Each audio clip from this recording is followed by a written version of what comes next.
მოგესალმებით, ეთერშია სივრცე დიალოგისთვის, მე ჟურნალისტი ნინო ვაშალომიძე ვარ. დღეს ჩვენი გადაცემის სტუმარი ერთიანი ნაციონალური მოძრაობის რაიონული ლიდერი დავით მშავანაძეა, რომელთან ერთადაც შევაფასებთ 4 ოქტომბერს ვისაუბრებთ სამომავლო გეგმებზე, რა თქმა უნდა, პარტიის სამომავლო გეგმებზე. მოგესალმებით ბატონო დავით და მადლობას გადაგიხდით გადაცემაში მონაწილეობისთვის. მოგესალმებით თქვენს მაყურებელს, მინდა მადლობა გითხრათ იმისთვის, რომ მომიწვიეთ, მომეცა შესაძლებლობა ვისაუბრო ისეთ უნიშნულოვანეს საკითხებზე, რომელიც ჩვენ ქვეყანაში მიმდინარეობს, იყო 4 ოქტომბერი და ასევე ეს პროცესები გრძელდება დღესაც. კიდევ ერთხელ დიდი მადლობა.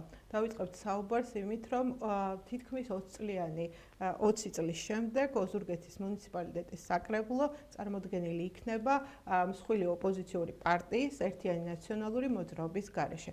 თქვენი მოსაზრებით, თქვენი შეფასებით, მე არ ვამბობ დიდ ჭრილში ამას, მე ვამბობ რეგიონის თვალსაზრისით, მუნიციპალიტეტის თვალსაზრისით, რამდენად დამაზიანებელი იქნება დემოკრატიული პროცესის განვითარებისთვის, დემოკრატიისთვის, ეს რომ საკრებულოში აღარ იქნება ყველაზე დიდი პარტია ოპოზიციური წარმოდგენილი და არ ეყოლება თქვათ დეპუტატები. პირველ რიგში ვიტყვი იმას, რომ დემოკრატიული პროცესისთვის დამაზიანებელი იქნება არის ის და დამაზიანებელი არის წლების განმავლობაში, სადაც ქართული ოცნება ეწევა და ქართული ოცნება აკეთებს, პრაქტიკულად დანაშაულში გადადის მათი ქმედებები და ამ ასე თქვათ არჩევნებში მონაწილეობა იქნებოდა ზუსტად დანაშაული და იქნებოდა მიტაცებული ხელისუფლების აღიარება, ეგრეთ წოდებული ჭყალებს ვიტყვი გაპრავება ქართული ოცნებისთვის, რომელიც გულისხმობს საპარლამენტო არჩევნებს, შესაბამისად ეს იყო აბსოლუტურად სწორი გადაწყვეტილება. ქართულ ოცნებას უნდა რომ თითქოს დასავლეს დემოკრატიობანას ეთამაშება და ამ დროს ის ირჩევს რუსეთის გზას, ირჩევს ბელორუსიის გზას, ირჩევს რაღაცა კადიროვიზაციას ამყარებს ქვეყანაში და რაღაცა ფასადურად ჭირდება ყავდეს იქ ოპოზიცია წარმოდგენილი, შესაბამისად მე ვფიქრობ რომ ეს იყო დანაშაული არჩევნებში მონაწილეობა. მე საკმაოდ კაცრად თავის დროზე სანამ არჩევნები ჩატარდებოდა, საკმაოდ კაც შეფასებებს ვაკეთებდი და ვამბობდი რომ არამც არჩევნებში არ შეიძლებოდა მონაწილეობის მიღება და ეს გამართლდა, როდესაც ჩვენ ვნახეთ არჩევნების შედეგები, ხო?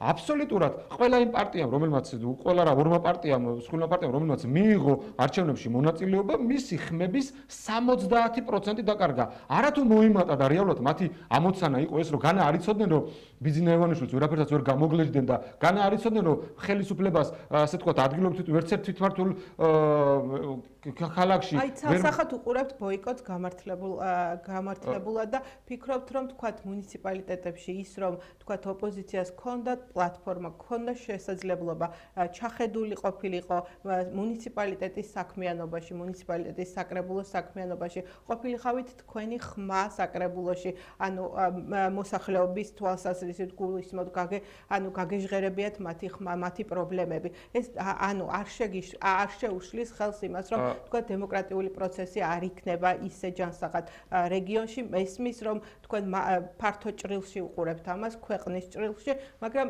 რეგიონისთვის, მუნიციპალიტეტისთვის რამდენად დამაზიანებელი იქნება.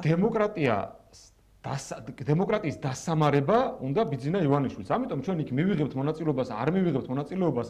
ამას მე ვფიქრობ, რომ პირიქით, უფრო თუ ჩვენ არ მივიღებთ მონაწილეობას, ამას მეტი დადებითი ეფექტი ექნება და დადებითი შედეგი ექნება. ეს ერთი, მეორე, ვინ დანიშნა და ეს არჩევნები დანიშნა იმ მთავრობამ, რომელიც დაკომპლექტდა თვითმმართველობის საპარლამენტო არჩევნების შემდეგ, ხო? ეს საპარლამენტო არჩევნებიც ხომ მიტაცებული იყო. ანუ არალეგიტიმური ხელისუფლების მიერ დანიშნულ არჩევნებში მონაწილეობა ვერანაირი დემოკრატიულ პროცესად ვერ იქნება შეფასებული. ეს პარტიის გადაწყვეტილება იყო თუ თვლით რომ თქვენი ამორჩევლის გადაწყვეტილება? და რაც შეიძლება ზუსტად სწორედ ამის თქმა მინდოდა პარტიის პოზიცია და ჩვენი ამორჩევლის პოზიცია პრაქტიკულად დაემთხვა ერთმანეთს და ეს ჩვენ შეგვიძლია ციფრებით და ფაქტებით ვისაუბროთ. ადამიანები არ მივიდნენ არჩევნებში, მათ შორის იმ პარტიის ამორჩევლებიც კი არ მივიდნენ არჩევნებში, რომლებიც ამბობდნენ, რომ ეს იყო სწორი გზა. საკუთარი ამორჩეველი ვერ დაარწმუნა იმ ორმა პარტიამ, რომელმაც რა ვიცი, კატასტროფა განიცადეს, ხო 70% საკუთარი ამორჩეველის დაკარგეს. შესაბამისად, ეს იყო ამ ქვეყნის მოქალაქეების დაკვეთა.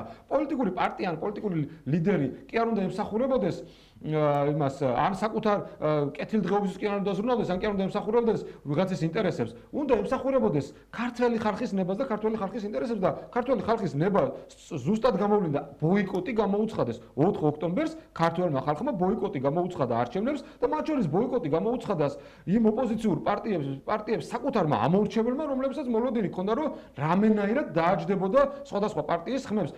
სწორედ ეს იყო მათი ამოცანა. განა არ იცოდნენ, წეღან საუბარი დაუწყდა და ვერ დავასრულე, რომ განა არ იცოდნენ, რომ ხელისუფლებას ადგილობრივ ვერცერთ მუნიციპალიტეტის მომგებები ვერ იყვნენ. უბრალოდ ისინი ფიქრობდნენ, რომ თუ ნაციონალური მოძრაობა, თქვა სხვადასხვა პარტიები არ მიიღებს მონაწილეობას არჩევნებში, საწავა ეს გაბრაზებული ხალხი მოვა არჩევნებზე და შემოვხაზავს ჩვენ და ამიტომ დავიწერთ რაღაცა პროცენტობას, მაგრამ აბსოლუტურად სხვანაირად მოხდა ისე, რომ არათუ ჩვენი ხმები დაიწერა ვინმე, საკუთარი ამომრჩეველი ვერ დაარწმუნეს. ამიტომ უკვე განვლილი ჩვენ აღარ ვსაუბრობთ მომავალში რა იქნება. უკვე განვლილის შეფასებისას ჩვენ შეგვიძლია ცალსახად ვთქვათ, რომ ეს იყო ქართველი ხალხის, ასე ვთქვათ, მოთხოვნა, რომელიც შევასრულეთ ჩვენ და აბსოლუტურად ეს იყო სწორი გადაწყვეტილება. ამ შემთხვევაში და კიდე აქვე თქვენი შეკითხვა იყო, რას გავაკეთებთ მაშინ, გადათ როგორ გავითვალისწინებთ ადგილობრივების ინტერესებს, როგორ ვიბრძოლებთ.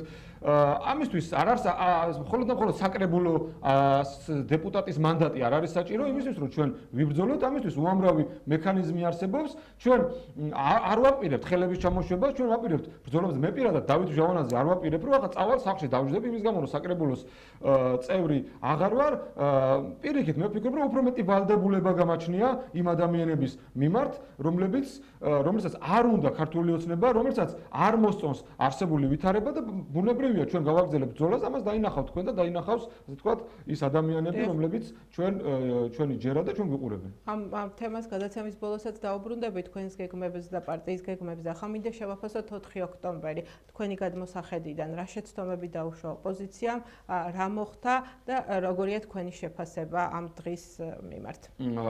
ხო, რა შეეხება აქ არის საუბარი ალბათ მშვიდობიან დამხობაზე, ასე ვთქვათ, ძალიან დიდ Facebook ვერზე წავიკითხეთ თქვენი კრიტიკული მოსაზრებები იმასთან დაკავშირებით, რომ ვთქვათ ლიდერები, რომლებიც ანონსებდნენ 4-ში დაიწყება 4-ში დასრულება, არ უნდა მიდიოდნენ რაღაცა გაზის შესხმის გამო სახლში და ასე შემდეგ, ანუ კლინიკაშიც და ასე შემდეგ. მოკლედ ამ თემასთან დაკავშირებით თქვენი მოსაზრება. რაც შეეხება ჩემს ასე ვთქვათ Facebook პოსტს, რა თქმა უნდა, მე გამოვხატე ასე ვთქვათ პროტესტი კონკრეტულ ფაქტებთან დაკავშირებით, მაგრამ არ უნდა დაგვაუწყდეს ერთი რამ, ეს პოსტი დაწერილი არის მანამ სანამ პატა ბურჭულაძეს დააკავებდნენ, მაგრამ მას შემდეგ, როდესაც პატა ბურჭულაძე და მასთან ერთად სხვა ლიდერები, ასე ვთქვათ, 5 ადამიანი დააკავეს, მე ვფიქრობ, რომ საერთოდ ზედმეტია კრიტიკაზე საუბარი. ამ ადამიანებმა თავი გადადო, ჩვენ მოგვეწონა, არ მოგვეწონა, რაღაცა ისე გააკეთეს, ესე გააკეთეს. მე ვფიქრობ, რომ სანამ ეს ადამიანები პატიმრობაში არიან, ჩვენ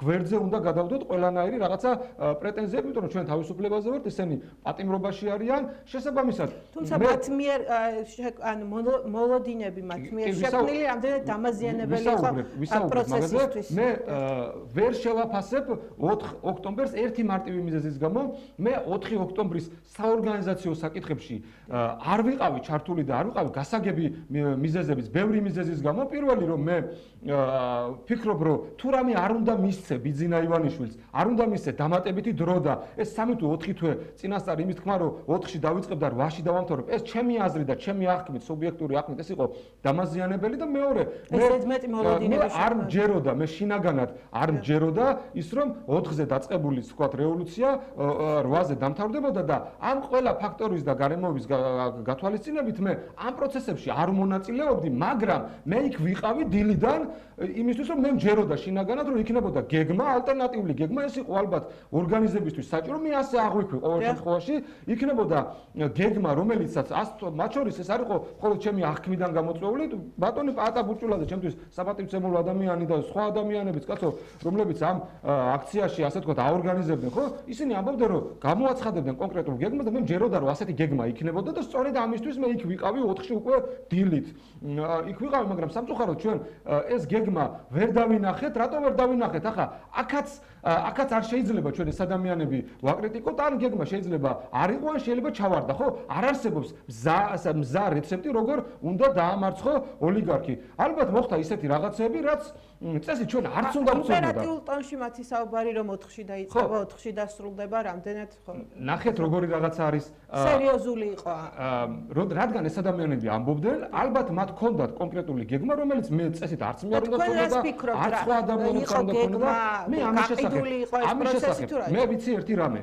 არ შეიძლება არ არსებობს ასე ვთქვათ რაღაცა მზა რეცეპტი ოლიგარქის დამარცხების, შეიძლება უთანასწორო ბრძოლაში დამარცხდეს, შეიძლება გეგმამ ვერ გაამართლოს, ამიტომ იყო არ იყო ამაზე საუბარი, მე ვფიქრობ, რომ ჩემი მხრიდან უხერხული არის, ამაზე იყო თუ არ იყო გეგმა, უნდა ისაუბროს იმ ადამიანებმა, ვინც თავი გადადო, უნდა გვითხრას რატომ ჩავარდა ეს გეგმა, მაგრამ იმის მოთხოვნაც რომ აი მაგალითად მე ძალიან ბევრი გაბრაზებული ადამიანი მხვდება, რატომ არ საუბრობენ მაგალითად კონკრეტული გეგმა რა იყო. მაშინ პროცესი 4 ოქტომბრის შემდეგ დაზიანებულია, პროტესტის პროცესი გულისხმობ თუ პირიქით დავასრულებ ჩემს სამთქმელს და ნახე იმის მოთხოვნა დაკავებულ ადამიანებზე რომ აი გეგმა ახლა გაგვაცანით თქვენ, ესეც უპასუხისმგებლობ მგონია ერთი მარტივი მიზეზის გამო.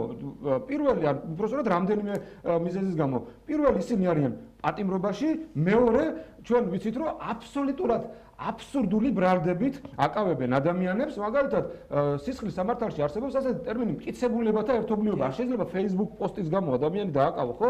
ადამიანები დაკავებულია საჯარო განცხადებების გამო. ამას არ ერთვის მტკიცებულებათა ერთობლიობა და ჩვენ მოვთხოვოთ ახლა პატიმარ ადამიანებს კიდევ მეტი ისაუბრონ ამ გეგმის შესახებ და შემდეგ კობახიძის და მდინარაძის თავში რა მოიხარშება და ამას როგორ ასე ვთქვათ მოაბამენ კუდებს იქიდან აქედან და კიდევ როგორ დაუმძიმებენ საჭიროებს. მე არ მგონია სწორი რომ ჩვენ ამ ადამიანებს მოვთხოვოთ რა ქონდა გეგმა. თუმცა ალბათ როცა გავა პერიოდი, როცა ეს ადამიანები თავისუფლებაზე, ამის შემდეგ ნამდვილად უნდა ვისაუბროთ ამაზე. იმსახურებენ, თქვათ, ასობით 1000 ადამიანი იმსახურებს პასუხს მაგალითად ამ გეგმაზე. ასევე იმსახურებს ის ათეულობით ადამიანი, რომელიც პატიმრობაშია, რომელსაც თავი გადადო იმათი ოჯახის წევრები, მაგრამ უნდა გვახსოვდეს, რომ დღეს ეს უნდა გადავდოთ გვერდზე.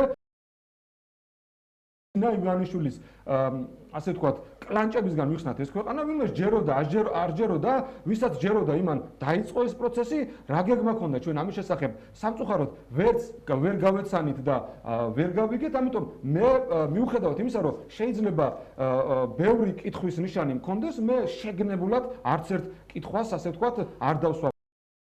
სანამ ეს ადამიანები თავად არის საუბრობენ და შეიძლება როდესაც ამისი დრო დადგება, შეიძლება საერთოდაც არაფერი აღარ დარჩეს ბუნდოვანი, ხო? ყველა კითხვა დაკმაყოფილდეს, ამიტომ უნდა დაველოდოთ პირველ რიგში იმ ადამიანებს, რომლებიც პატიმრობაში არიან და რაც შეეხება დააზიანოს. პროცესში შევიდა ჩიხში თუ პირიქით პროცესმა მიიღო ახალი სუნთქვა და ადამიანები კვლავაც გამოვლენ და გააპროტესტებენ იმას, რასაც 28 ნოემბრიდან გასული წლის ამ წლის 28 ნოემბრიდან აპროტესტებენ. თუ ჩვენ ნახავთ იმას, თუ გადავხედავთ რა მოხდა ამის შემდეგ, ხო? ხედავთ რომ პროტესტის იმისთვის რომ პრაქტიკულად ოლიგარქიას უნდა რომ პროტესტი ჩაახშოს, ყველანაირ მეთოდს ხმარობს. აი იმ კადიროვიზაციის პროცესი წყობს ქვეყანაში. ქუჩაში თურმე პროტესტს ვერ მოვაწყო, პირბადეს ვერ გაიგეთებ, აი ის რომ მოგასხამს რაღაცა ციცაკის სპრეის თუ რაღაცა ყვავს, პირბადეს თუ გაიგეთებ, მეორე თუ მესამე შემთხვევაში სისხლის სამართლით დაგეკვალიფიცირებენ. ასევე დრაკონული კანონები მიიღო ხელისუფლებამ. ეს რას ნიშნავს? ნიშნავს იმას, რომ პროტესტი არსად არ წასულა და ხელისუფლებას უნდა რომ პროტესტი ჩაკლას. ამიტომ მე იმედიანად უყურებ ამ პროცესებს, მათ შორის ხელისუფლების მიერ გადადგმული ნაბიჯები მე მაძლევს ამის ასე ვთქვათ ფიქრის და ამის თქმის საშუალებას. სხვა შემთხვევაში ისინი არ შეეცდებოდნენ რომ რაღაცა კიდევ უფრო გაამკაცრონ კანონები და ამისთვის რაღაცა ხელოვნური მექანიზმები გამოიყენონ, ხო? სწორედ ამისთვის მაგალითად არ შემიძლია არ შევეხო მე მაგალითად 4 ოქტომბერს არ დაუბრუნდე იქ ჯებირების თუ ღობეების თემას, ხო? სამწუხაროდ როდესაც მე ვამბობდი რომ რაც არ თუ რამე არ უნდა მისცე ბიძინა ივანიშვილს, ეს არის დრო, აქაც ნახეთ რა გააკეთა, თუ ვინმე არის დამნაშავე 4 ოქტომბრის მოვლენებზე. ის ადამიანები კი არ არის დამნაშავე, ვისაც უნდა რომ ხელისუფლება ქართველი ხალხისთვის გადაეცა, ხელისუფლება ეკუთვნის ქართველ ხალხს და არა რაღაცა ჯგუფს და ბიძინა ივანიშვილს. ესენი კი არ არიან დამნაშავეები. დამნაშავე არის ბიძინა ივანიშვილი და დამნაშავე არის ბანდა, რომელმაც დანაშაული იმ დღეს ჩაიდინა ზუსტად, როდესაც ჩვენ ნახეთ და გაჭრილი და რაღაცა დაზიანებული ღობეები, იქ რამდენიმე ადამიანი, რომელმაც გადააქცია პირბადით, გადააქცია ღობე და ისინი არც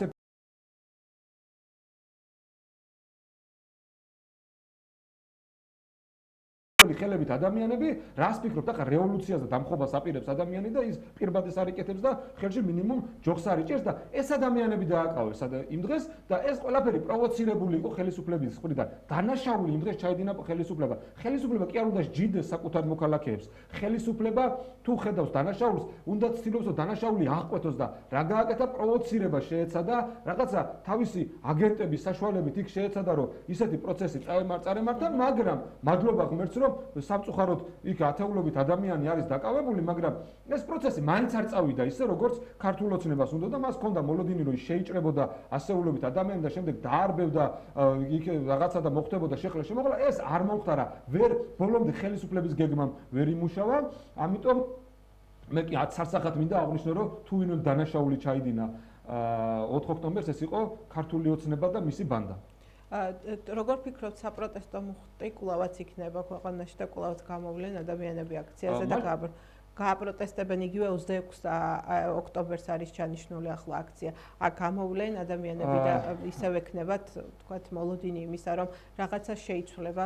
მაშინ როდესაც ოლიგარქი ცდილობს რომ ბოლომდე გაშიშვლდეს, ბოლომდე დაგვანახოს მისი სახე, ჩვენ არ ვაპირებთ რომ შევეგუოთ, ხო? არ ვაპირებთ ამ მის თავგასულობის შევეგუოთ, ამიტომ ბუნებრივია პროტესტი გაგრძელდება ამ ქვეყანაში, მადლობა თითოეულ მათგანს, რომლებიც იქ არჩევნების, ესე იგი, თვითონ